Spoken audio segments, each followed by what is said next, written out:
but it's kind of turning into class warfare as well, which I think is also a really important part of the movement to take on, because that's really where we are. Like, this is a moment where we're realizing that the system isn't working. And why isn't the system working? Because the system is bought. The system is bought and paid for by the oligarchy. That's why we named this whole podcast, this whole show, the Oligarchy Disruptor. Hello, Disruptors, and welcome back to the 76th episode of the Oligarchy Disruptor podcast with your hosts, Bennett and Ashley Downing as well. Hello, hello. Alrighty, guys. So today we're just going to jump right into the topic of the day, which is a topic that our lovely co-host Ashley decided to share with us on her page, our Facebook page. And it features Trevor Noah, and he's talking about the riots and all that. So let's just jump right in and we'll talk about it as we go. Hey, what's going on, everybody? What's up, Trevor? You know, what's really interesting about what's happening in America right now is that a lot of people don't seem to realize how dominoes connect, how one piece knocks another piece that knocks another piece, and in the end creates a giant wave. Each story seems completely unrelated, and yet at the same time, I feel like everything that happens in the world connects to something else in some way, shape, or form. And I think this news cycle that we witnessed in the last week was a perfect example of that. Amy Cooper, George Floyd, and the people of Minneapolis. Amy Cooper was, for many people, I think, the catalyst. And by the way, I should mention that all of this is like against the backdrop of coronavirus. People stuck in their houses for one of the longest periods we can remember.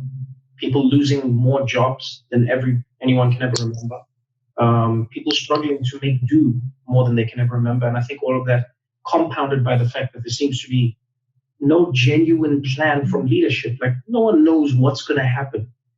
No one knows how long they're supposed to be good, how long they're supposed to stay inside, how long they're supposed to flatten the curve. No one knows any of these things. And so what happens is you have a group of people who are stuck inside. All of us as society, we're stuck inside. And we then start to consume. We see what's happening in the world. And I think Amy Cooper was one of the first moments that one of the first dominoes that we saw get knocked down post-corona for many people. And that was a world where you quickly realize that while everyone is facing the battle against coronavirus, Black people in America are still facing the battle against racism and coronavirus.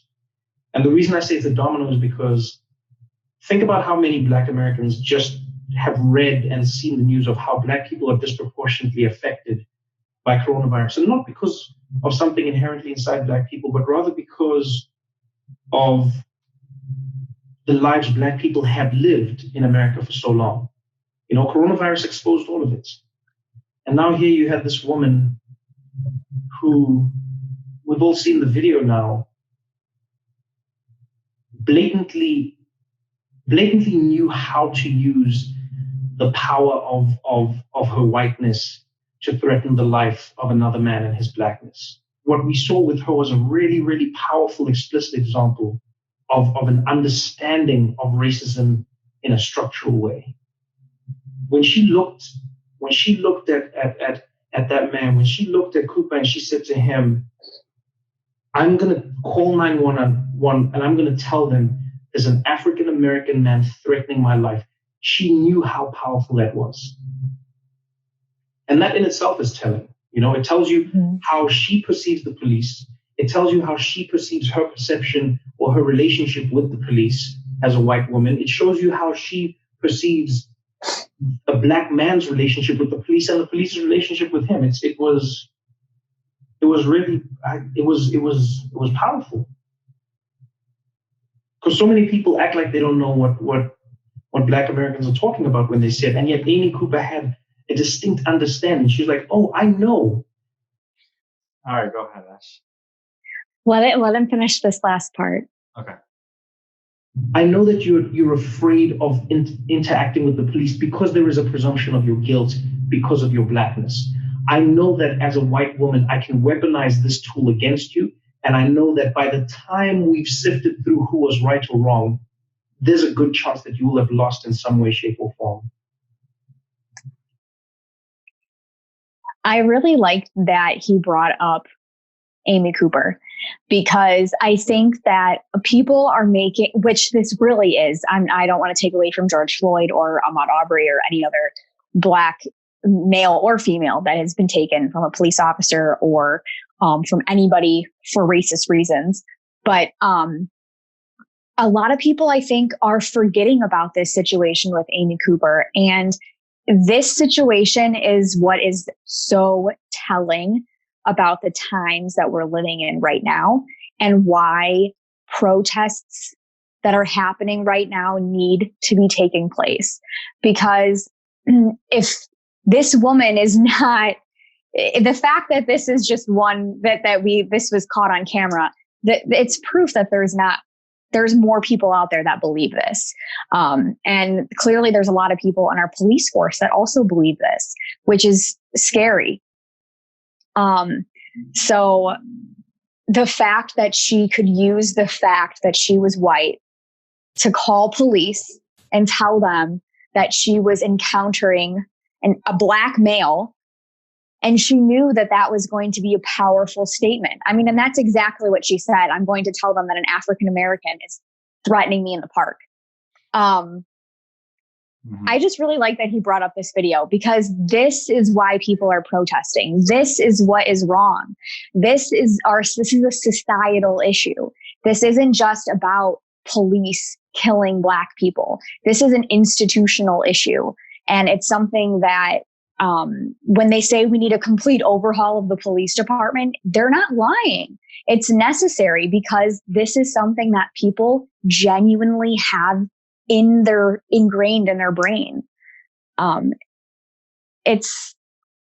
just love that he brought this up. I really did.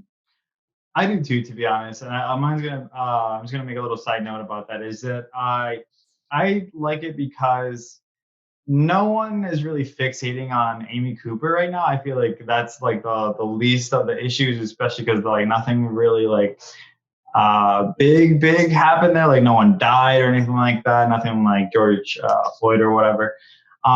So I think it's really important to even know like those type of experiences and put in that kind of context for people is very powerful. And I like the way you put it together.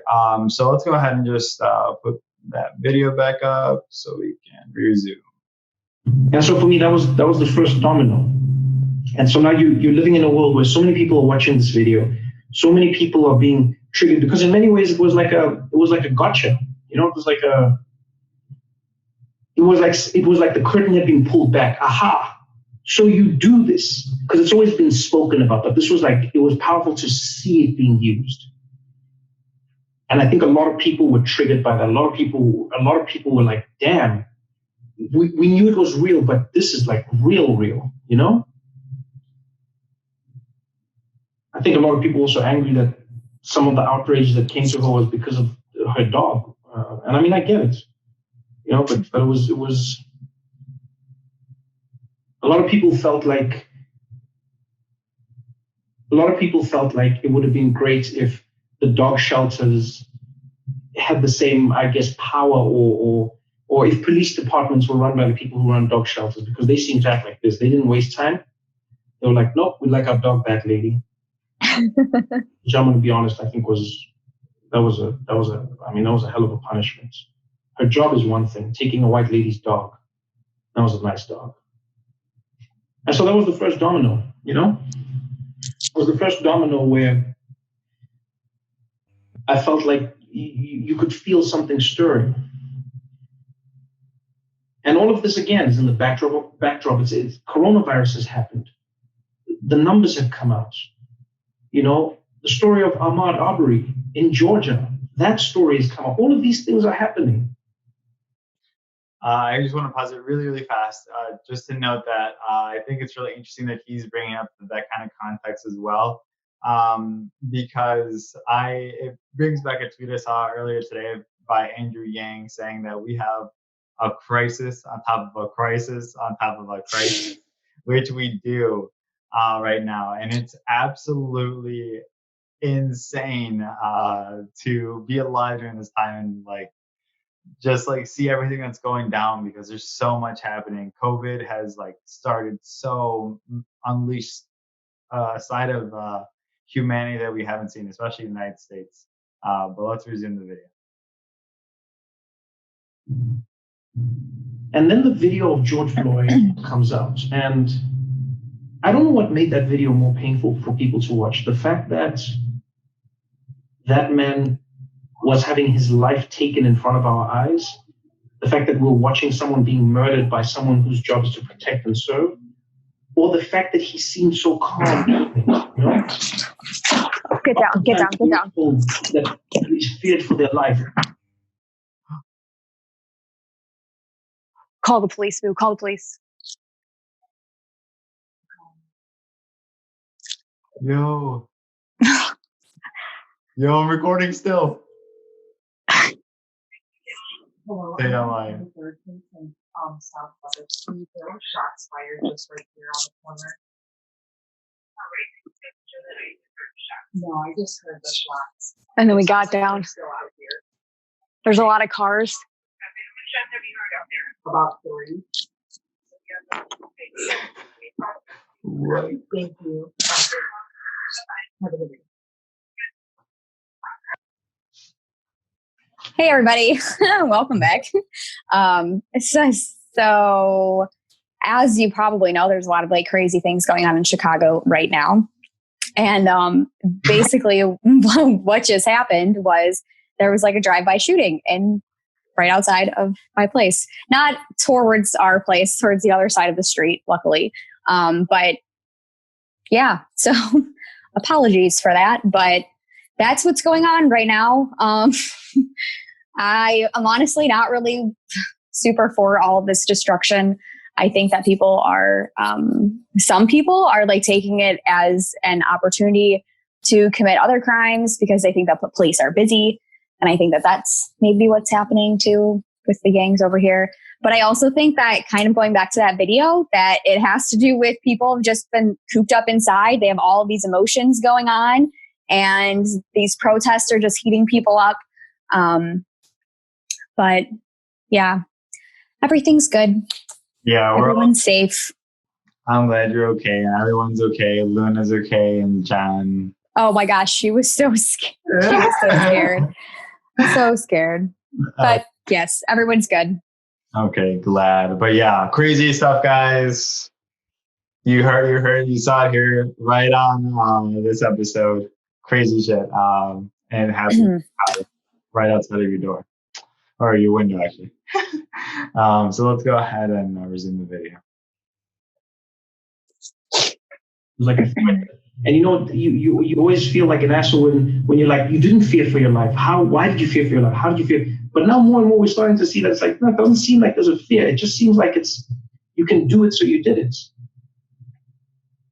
There was a black man on the ground in handcuffs, and you could take his life, so you did. Almost knowing that there would be no ramifications. And then again, everyone on the internet has to watch this. Everyone sees it. It floods our timelines as people. And I think one ray of sunshine for me in that moment was seeing how many people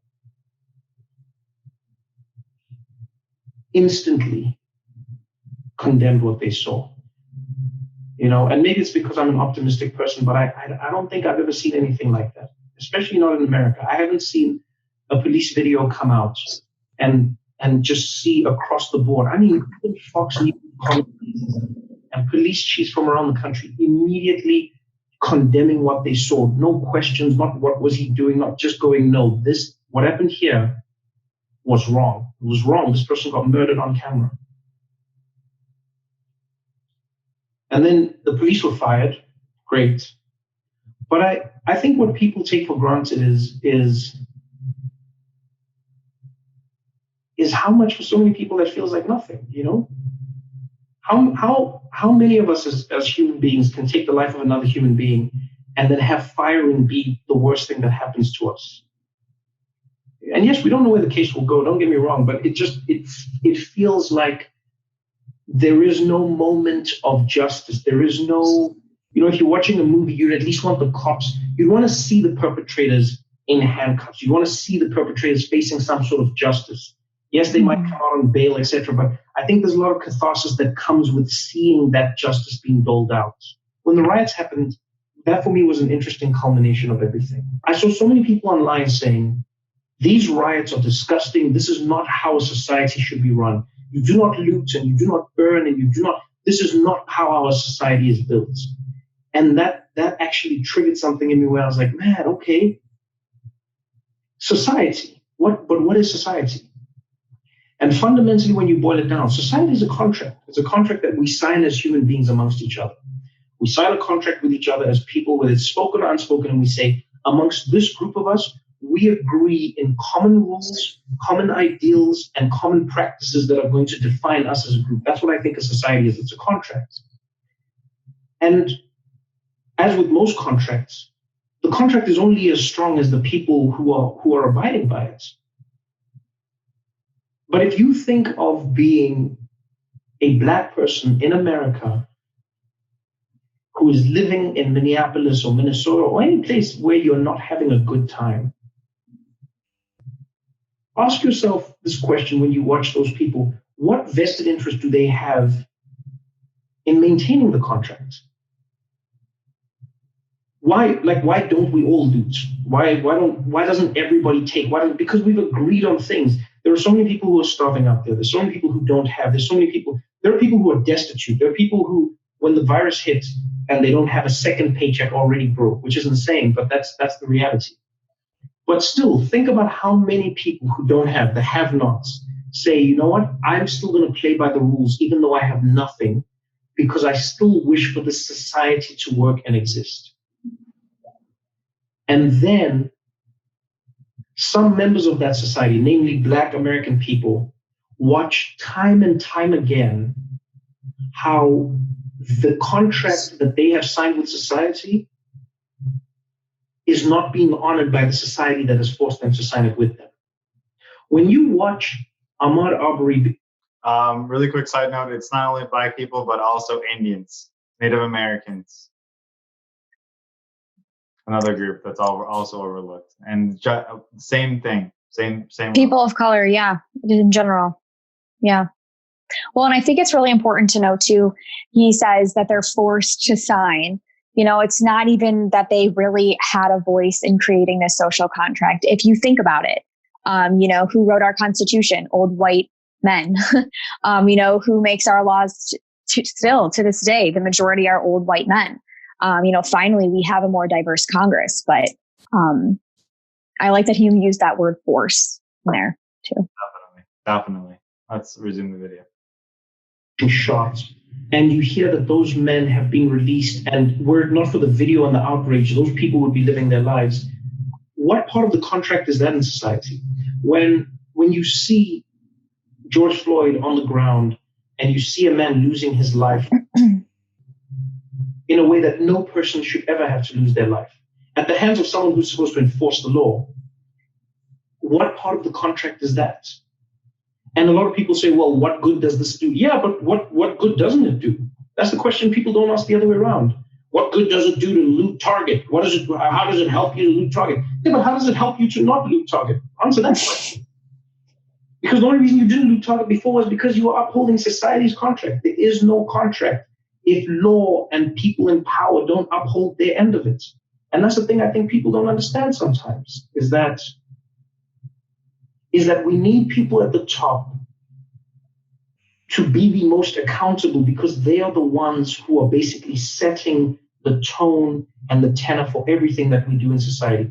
It's the same way we tell parents to set an example for their kids, the same way we tell captains or coaches to set an example for their players, the same way you tell teachers to set an example for their students. The reason we do that is because we understand in society that if you lead by example, there is a good chance that people will follow that example that you have set. And so if the example law enforcement is setting is that they do not adhere to the laws, then why should the citizens of that society adhere to the laws when in fact the law enforcers themselves don't? Go ahead. Exactly. And I think that people just want to say that the looters are being horrible people, and that they're honestly, I will say that there are a lot of opportunists out there right now. And I don't think that looting is necessarily the best mode of action. However, the destruction, lighting things on fire, things like that. However, they're breaking the social contract, which has already been broken to them for years, for decades, for centuries. So for people to say, that, these people are doing criminal acts, they are having criminal acts done to them on a regular basis.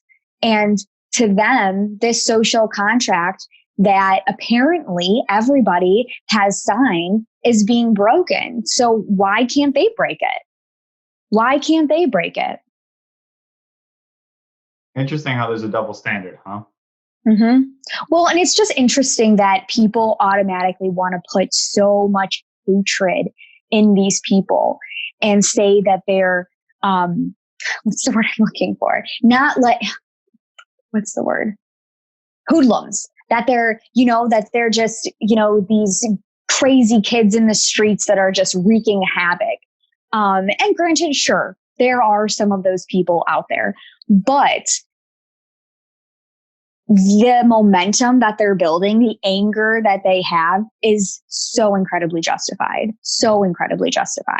And the fact that people can only see them in a negative light instead of seeing the fact that their anger is justified is not just frustrating to me, but it makes me angry, because I feel like I don't want to have to defend protesters and rioters. Really, that's who I'm defending, I guess, or rioters, because I'm definitely 100% for protesters. But I don't want to have to defend violence, honestly. But I will if this is what it's for, because come on, people. Like, you can't say that these people are doing horrible, horrible things, because their anger is so justified. And if you can't see that, then you clearly have a lot of privilege. Fantastic chapter in Malcolm Gladwell's book, David and Goliath, where he talks about the principles. What is it? He talks about the principles of legitimacy.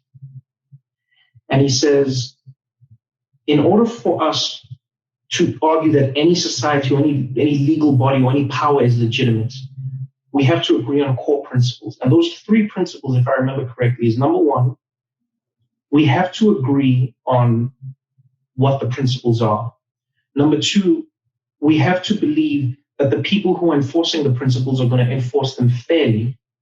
And number 3, we have to agree that everyone in that society is going to be treated fairly according to those principles. It is safe to say in this 1 week alone, and maybe even from the beginning of coronavirus really blowing out in America, Black Americans have seen their principles completely delegitimized. Because if you're a Black person in America right now and you're watching this, if you're a Black American person specifically and you're watching this, what principles are you seeing?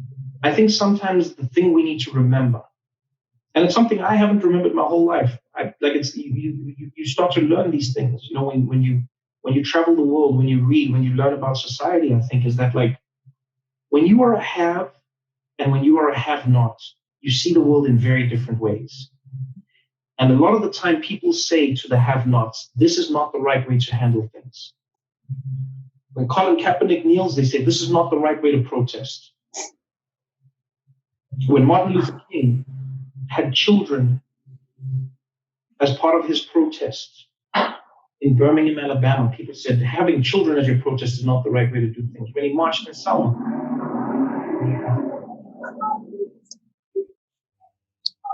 when people marched through the streets in South Africa during apartheid, they said this is not the right way to do things. When people they say it's never the right way, because there is never a right way to protest. And I've said this before, there is no right way to protest, because that's what protest is.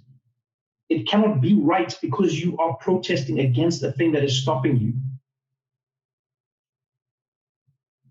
And so I think what a lot of people don't realize is the same way you might have experienced even more anger and more just visceral disdain watching those people loot that target.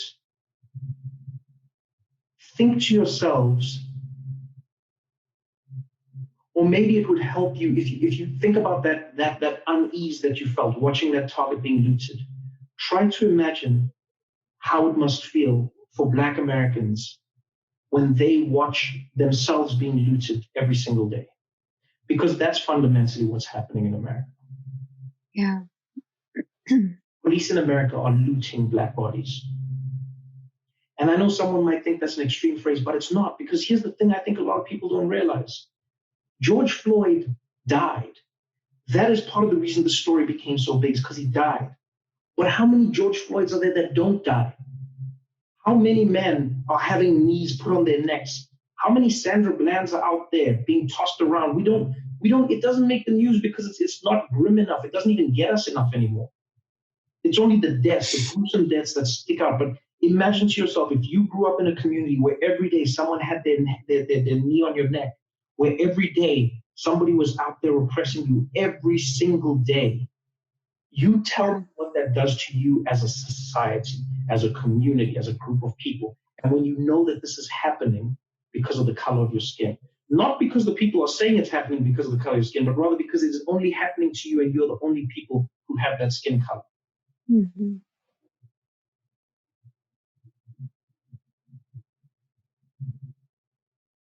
Well, and then people wonder why they're so upset.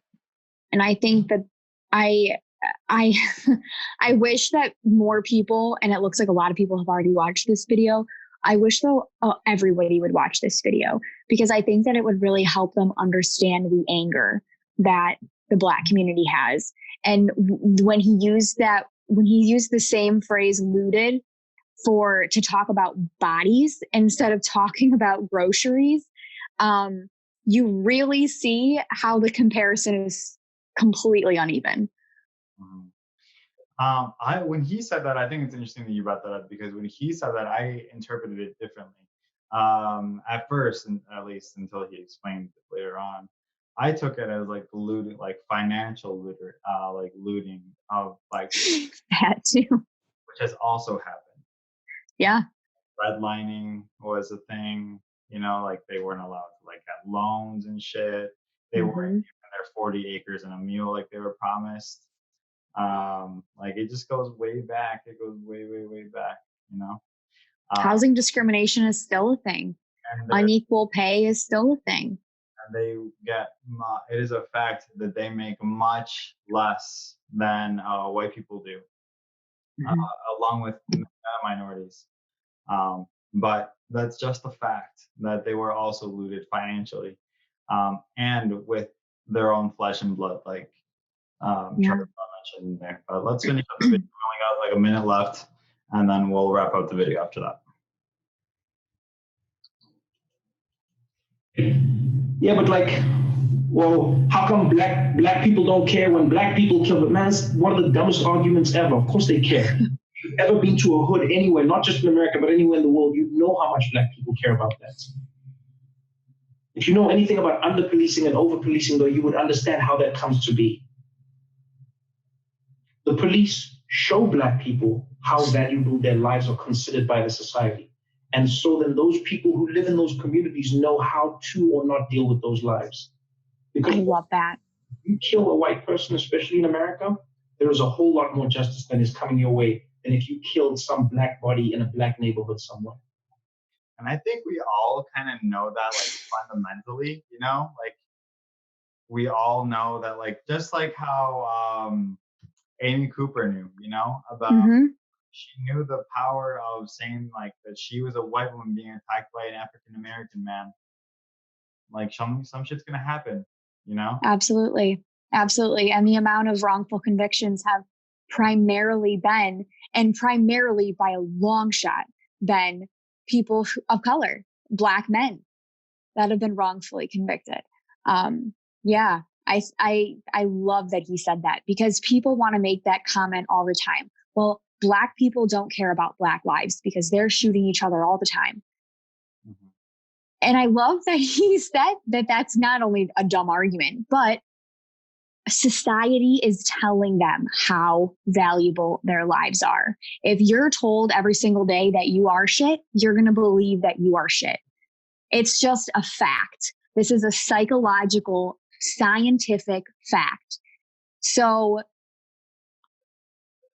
redundant. I hate that argument as well. I love that he brought that up. That's so funny. I love how you're so into it. But yes, very, very, very, very strong argument there. Let's just finish up the last like 30 seconds. I just want to say, just out of my own curiosity, let's go ahead.